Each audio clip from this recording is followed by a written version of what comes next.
All right, call the meeting to order. We're gonna start off with a roll call. Meredith.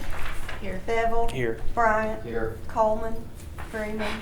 Gillis. Here. Jackson. Alexander. White. Here. Kell. Stallings. Here. Copenhaver. Light. Here. Gibson. Here. Day. Here. Dooley. Smith. Parker. Cooper. All right. If you would take a moment to look over the last Stormwater Management Board meeting minutes. See if there's any changes, additions, deletions, questions. And if not, I'd entertain a motion to approve. Or not. Second. We have an approval and a second. All in favor say aye. Any opposed? All right. Okay, new business. Do we have any new business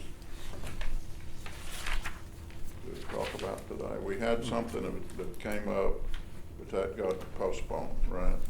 Yes, there So was, that'll be for a later meeting. possibly, if they requested to be put back on the agenda. I'm not sure really what the postponement was about. They're looking at multiple properties for this particular development and maybe moving to another property. I don't really know what their reasoning is for pulling the variance request. Well, I know that we didn't have a whole lot to go on the agenda today. However, we're required to meet so many times and we missed several meetings, so even if this meeting's short. But I have a question maybe for Craig and or whoever. I keep getting asked, okay, if I've got 12 acres that's in the city limits, and I want to sell 2 acres off the back side of that, what do I need to do? I tell them, well, you need to check about stormwater requirements if you're gonna split that off. So what's the first step they need to do? Come to engineering? Planning. Come to planning? Okay. So everything starts in planning department. Okay. When it comes to splitting lots up, what those, what the subdivision type rules are initially. You know, it's, if it's just a lot, if you're creating 2 lots, the rules are less stringent than if you create 3 lots. Once you get to 3 lots is when you start becoming a subdivision. But the issue becomes is I own 10 acres, I sell off 2 acres, and then I want to sell off another 2 acres, and all of a sudden I have a subdivision that, you know, been loopholed. So, as soon as you divide it into 2 pieces, when you come in for the 3rd piece, you're going to be doing the improvements for the subdivision. So there's kind of a catch there. So if you had 10 and you sold off 3, you still had to come to planning, but there maybe some of the requirements to do that would be less. Yeah, for the splitting of the lot, the requirements, if you already end up with 2 lots, then it ends up being just a lot split rather than a subdivision. Okay. So the rules are a little bit less, but once you get to the 3rd lot is when you end up being considered a subdivision. But that, if you split it off and it's commercial, then when they come in for the commercial building permit, the requirements jump back up, Okay. you know, for the lot being developed. So even splitting a 10-acre lot that may be zoned commercial, just into 2 lots, still, if you're gonna build something commercial on there, it's gonna make it go back to like if it's 3 lots or more. Or Yeah, whatever. once you split it and the commercial development comes in and says, hey, I want to build, then they'll have to enclose the ditches, put in the sidewalks, they'll have to do all the stuff. If ends up being a 3-lot subdivision, you have to do all those improvements on the front end. I got you. But if it's commercial, you end up, one way or the other, those improvements end up happening. It just depends on when they happen. Good morning. Morning. Greg. Oh. lead the singing? Huh? You gonna lead the singing while you're standing up there? I can do it, brother. I don't know. So, okay. That kinda helps me how that, but, so who is planning? Who would they need? They just- Daryl Smith. Daryl, okay. He's usually here. He's just been out sick. Yeah.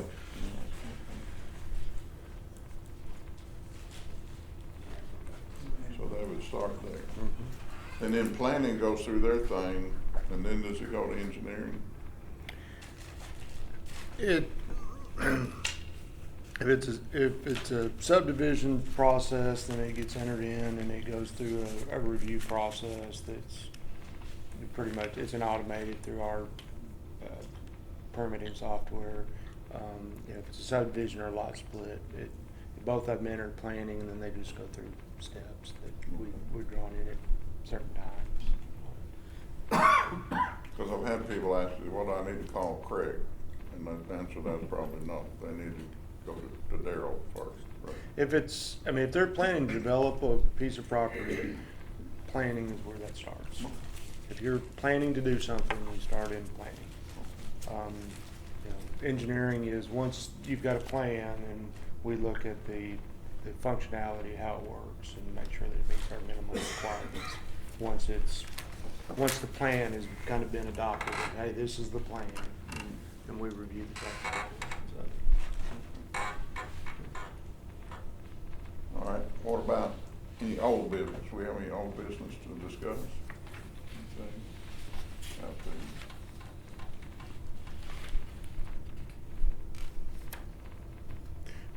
There is a grant application for some funding for drainage infrastructure, and it's through Arkansas Natural Resources. The deadline for application is like November 4th, something like that. We talked about it a little bit. It's mainly for water, wastewater infrastructure, but there is some funds available for drainage infrastructure. So we're gonna see if there's anything that, any projects we've got planned that would fall into those, that might get funded, so that's, it's a pretty quick turnaround on getting the application in. That seems like how they always are, you get about a month. We've known about it a few weeks. We've been finishing up a couple other grant applications that, so. It's almost, you gotta have them on the shelf, ready to go. Yeah. Change a few titles. Yeah. It's really. Yeah, that seems like how it is. It's, you have to have a project in the lineup ready to go, and then as soon as these come out, then you have to submit them. And so, anyway, we've got 2 weeks to get one turned around. We have a list of projects that we'd like to see happen. Just finding that project that fits into the categories that they have available funding for, and the available monies. I think it's up to $5 million in the per project. So but it varies on low income areas. If you're in a very low income area, then you can get 100% funding. If you're in, I think if the average income in the area being served is greater than $30,000, then it's 50-50. So, which is we would probably end up in the 50-50 range. So when you go forward and say, hey, I'm going to ask for a project, and it's $5 million, we got to come up with 2.5. So it's got to be a bona fide project that's on our plan list to do anyway. But there are a couple that we talked about are the what is that? Prospect Road. There you go. I want to say Patrick. Prospect Road from Old Paragould out to the railroad tracks. We got that large ditch on the north side of the road and a lot of flooding. We talked about putting a box culvert system in through there like we did on Ray Street. A large box culvert. The other one is the Fair Park area, which is a a low-income area that's got open ditches along their front lot lines through the whole neighborhood, and when it floods, it floods. And, you know, all the driveway pipes are all mismatched in different elevations. You know, some of them flow upstream. And, you know, it's kind of a mess in that whole neighborhood. So coming in and both those projects, the original estimates on both of those were about $5 million each. Of course, that was at least 5 years ago that those estimates were done. The cost of, you know, are considerably more today. Anyway, those are the two that we've kind of talked about applying for. You know, we've bought some properties over on Mary Jane that have flooded, and so that Fair Park area kind of makes a little sense to me on doing some infrastructure improvements in there to try to get the water moved around and do some other improvements since we've bought some flood houses in there anyway. Are y'all still looking to acquire some repetitive loss homes, or have y'all got all of them that you was looking at? The last grant was to buy 4, and 2 of the sellers decided that they didn't want to sell. And so we've bought 2 and torn those down. We're in the process of closing that out. They've not asked for any applications for any more. No, they've come across anyway to buy them. But we've bought 5 now. 6. 6 Four, total. 4 and 2. So we've had 3 that have backed out Right. on doing it. That initially said they would be willing to sell, but then backed out when it came time to actually close on them. And they were, all 3 of them were money. They didn't agree with the appraisal. Wanted, more than what the appraised value was, and it was amounts that we couldn't justify. We had one that we did the appraisal on it. They came back and with a second appraisal that was a few thousand, I can't remember, $5,000 more or something like that, and we were able to close on that one. But the other ones, they were twice of what the appraised value that we had on them, so we just couldn't come to agreements on them. Did we ever match up code enforcement condemning properties and repetitive loss money? Or is that too hard to get that time around? Or is that like collusion or something? Not sure really what you're asking. Should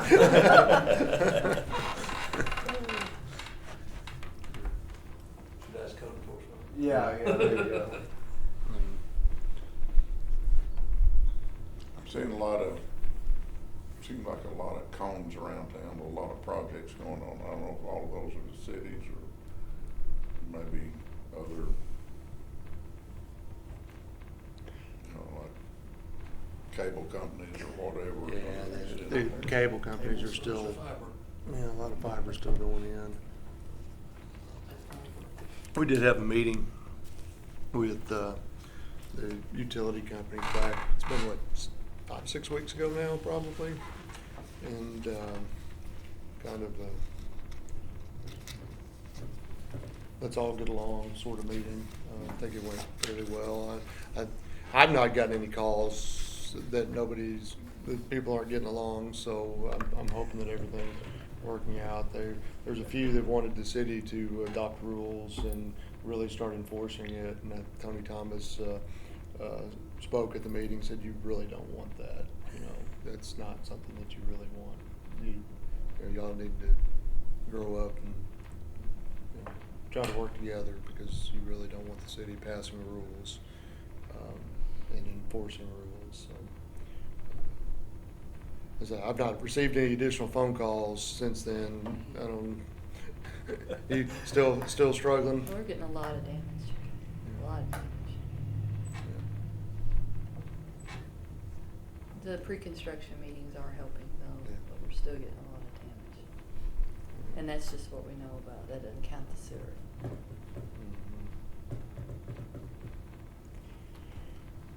That was precipitated by the gas company, was it that meeting, or was there? It's actually, it was by, one call, ARCUPS or the state, 911, That's not the other 811. thing. Yeah, you can't keep up with locates. I mean, it's just incredible. That's the biggest issue is I guess there's 4 separate locate companies. So when you call for a locate, there's City Water and Light has to go out there, the gas companies, the gas company uses their own locating service. so. AT&T uses their own They locating definitely do. services. You know, the city we do our own locates if it's around traffic signals. And I guess AT&T's They using use, GoPro. GoPro, that's it, Yeah. yeah. And so I guess there's 5 different locating companies that when you call for locate, 5 different companies have to come out there and mark the ground. And some of them are not keeping Sounds up very at all. efficient. Yeah. Well, there used to be one, and then, well, it was one in City Water and Light, and then I guess the cost of doing it, we can do it cheaper. Now we have 5, and it's a mess. So ARCUPS is no more, is it? ARCUP still exists. They just don't have all the contracts anymore. So it is really Yeah. yeah. But I don't know that those are gonna, 4 or 5 years. well, I don't think any local rules can fix that problem. That's got to be done in the state. I mean, the state legislature established the one call system and kind of established the criteria. So if they're gonna, say, hey, you have to use a single provider, or, I think they're gonna have to make those rules down there. I don't know that we really have that much authority over the locating companies, but we can definitely create a permitting process in the right of way and all that. But as we've discussed in here, that's additional staff members to even manage that sort of system, and it'd be, a lot of work. A lot of work right now. A lot of work, on the city and on the utility companies. It would slow things down a lot. That 5 years would turn into 15 probably.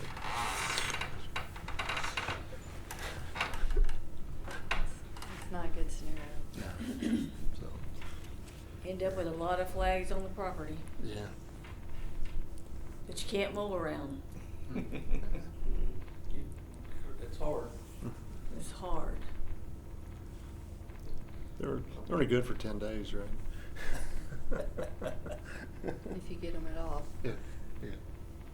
Has anybody else got any, we go around the horn, judge stuff? Any updates on, you had all the your core work going with studies and plans and, North Jonesboro and widen ditches?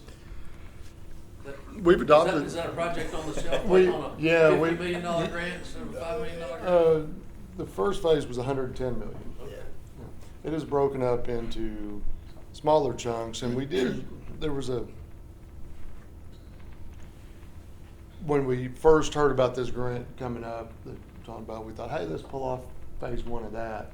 Well, phase 1 was 10 million, and so we said, well, that doesn't really fit. But so all the study work is done at this point. The only thing that we're kind of holding on to is we're still dealing with the flood maps of Butler Ditch floodway. And we have some money allocated to pay the Corps to do a floodway study on Butler Ditch if it becomes necessary. But in terms of funding a particular project, they're all about $10 million chunks.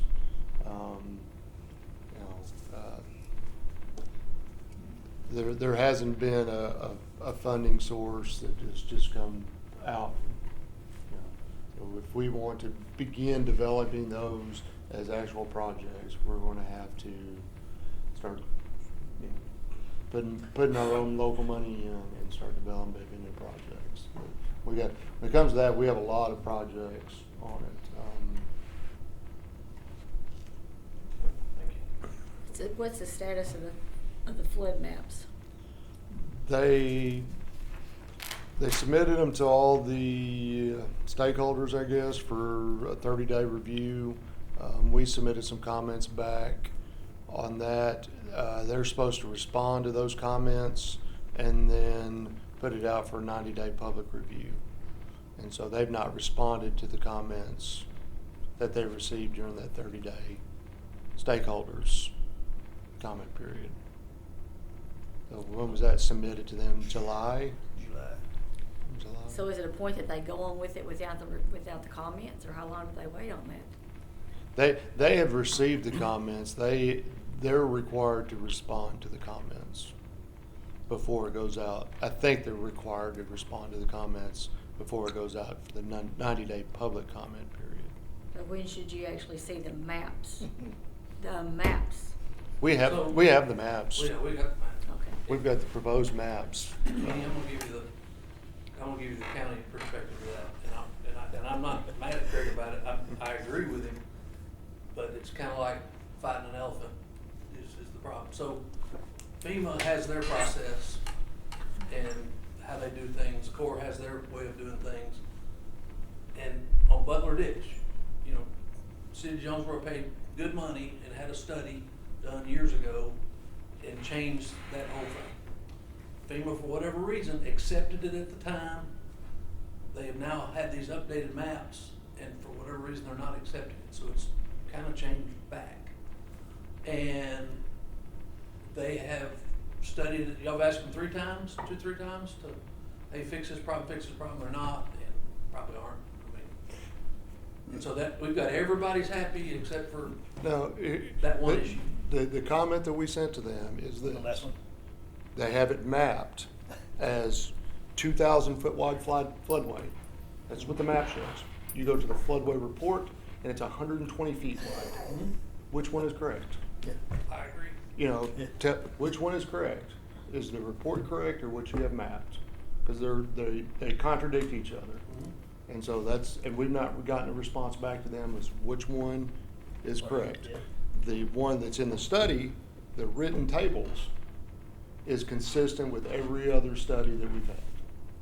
The only one that's not consistent is some lines they drew on a piece of paper and said, this is the width of the floodway.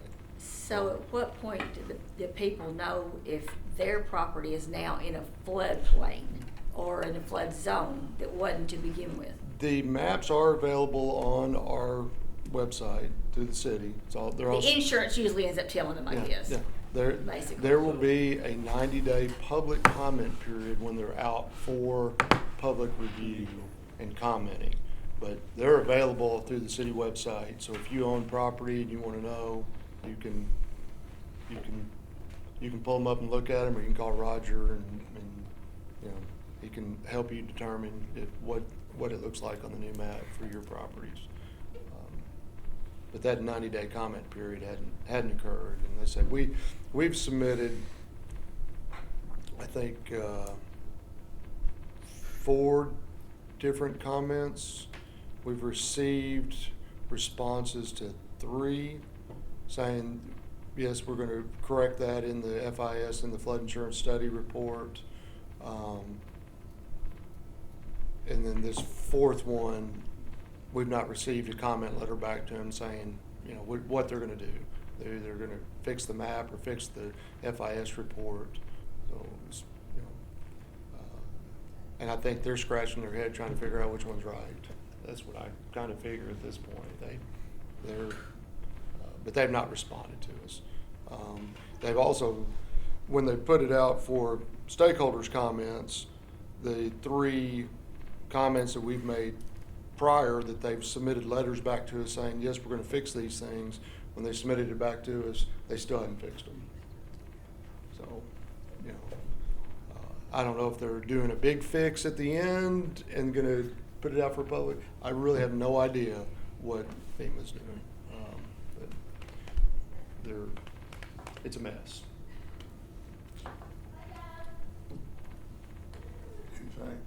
Yes, sir. Council, good news, bad news. I'll bet. Y'all still meeting? Right now, You still talk?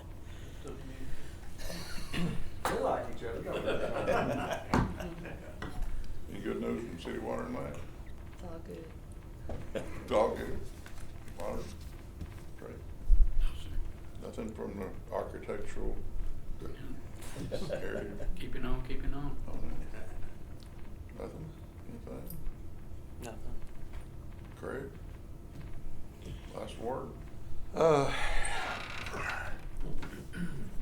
Was it, I think it was Beverly or Pam after the last meeting was talking about, I think it was maybe been Beverly at the last meeting, mentioned about low impact development and doing some more type training on low impact development. And it was after the meeting. I told her that we'd had some presentations for the group on low impact development and that there's nothing in the city code that prohibits low impact development.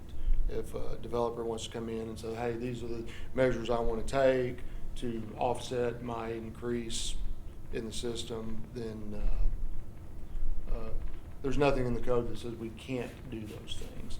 But there's nothing in the code that says you shall look at these things first. So it's really what the developer wants to do. She was asking about what do we do to make that the direction that developers go first rather than, rather than last or not. Everybody does the tried and true instead of doing these other measures. I don't know. It's just thought for the group on whether or not you guys want to take up some of those and or not. Imagine I've got some opinions on that because I'm very opinionated, but on whether or not we should or shouldn't. But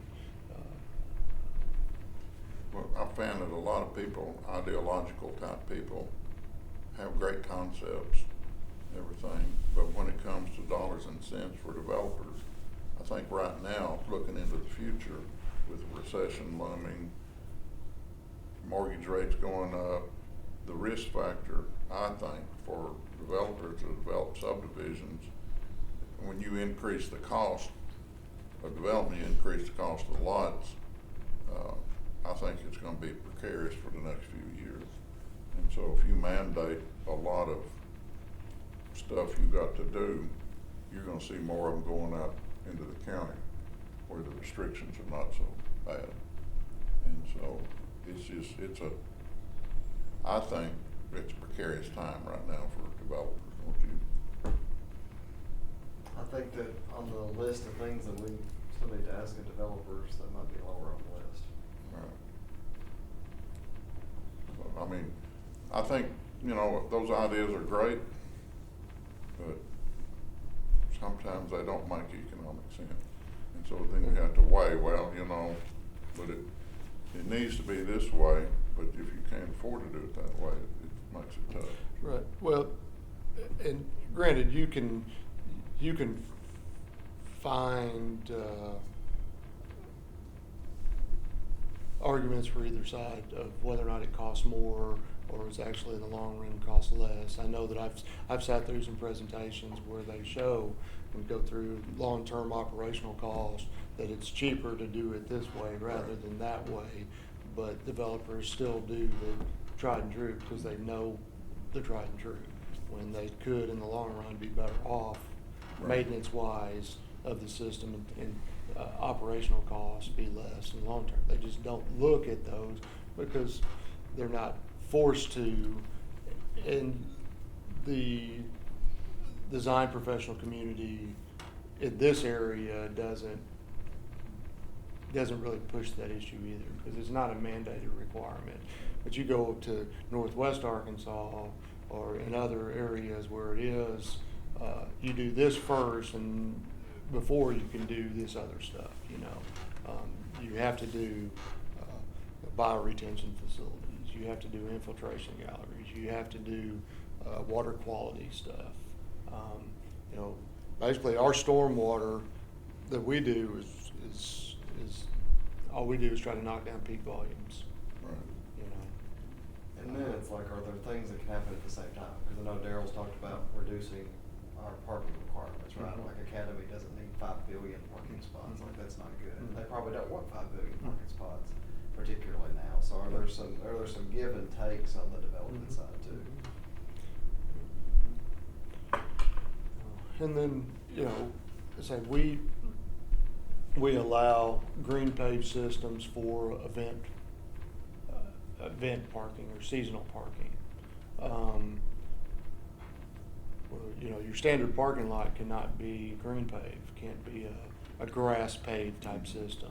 But that doesn't mean you can't use a pervious paver type system. And there's been some that have come up and have started trying to use those type systems, but very small scale. But, you know, anything we can do to increase infiltration and reduce the volumes of water, total volumes that we have to deal with is probably a good thing.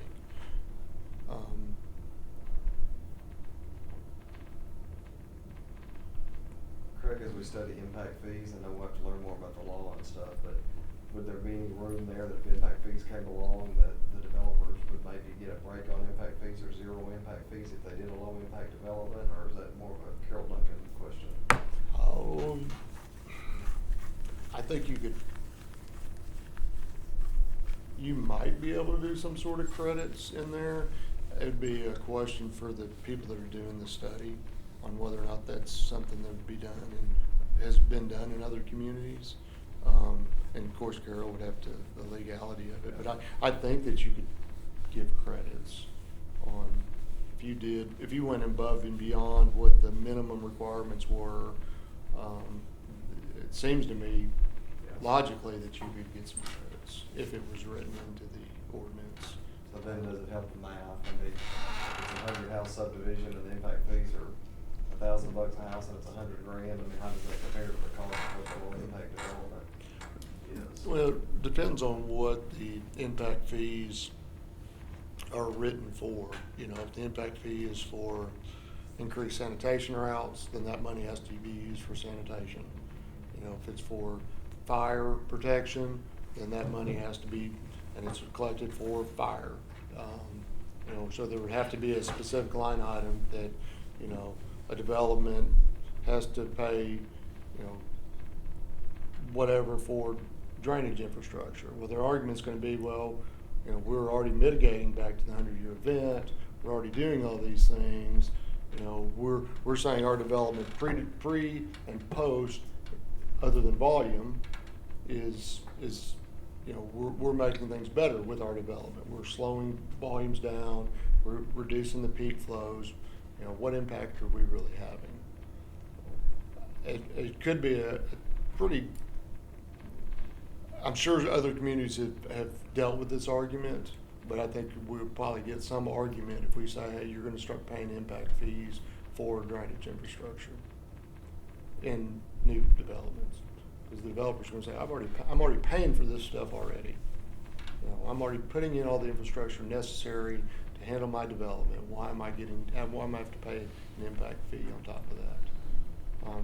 Now, traffic's a little different. Now, impact fee downstream, I think you're still gonna get the argument, hey, you know, we mitigated our site. We're not making things worse downstream, so we shouldn't have to pay to improve downstream systems.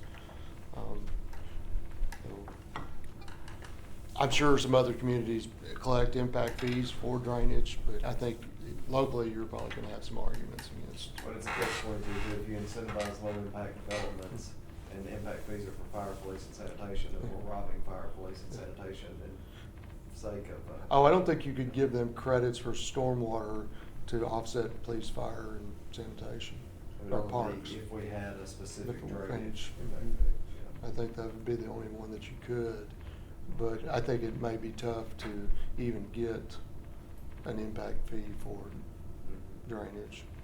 Unless the city basically paid the fire and police or whatever impact fee if you did the low impact, which is washing all the same money around a different way, but. Got anything back there? Comments, suggestions? I'm learning. Take a motion to adjourn. So moved. Second. You're not gonna, you're not gonna second that. All in favor, say aye. Aye. Okay.